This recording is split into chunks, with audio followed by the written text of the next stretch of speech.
ஒவ்வொருவருக்கும் வாழ்க்கையிலே ஒரு கனவு இருக்கும்.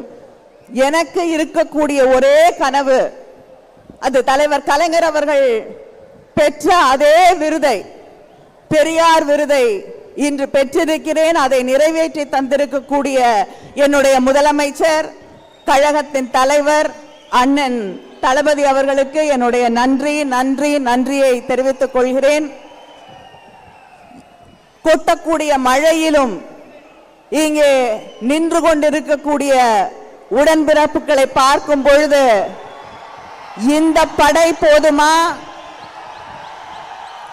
எந்த தேர்தலையும் எந்த பகைவர்களாக இருந்தாலும், அது நம்முடைய பரம்பரை பகைவர்களாக இருக்கட்டும், பாரம்பரிய பகைவர்களாக இருக்கட்டும், புதிதாக வரக்கூடியவர்களாக இருக்கட்டும், அத்தனையையும் வென்று காட்டுவோம் என்று சூளுரைக்கக்கூடிய இந்த படை போதும், வெற்றி நிச்சயம். நன்றி, வணக்கம்.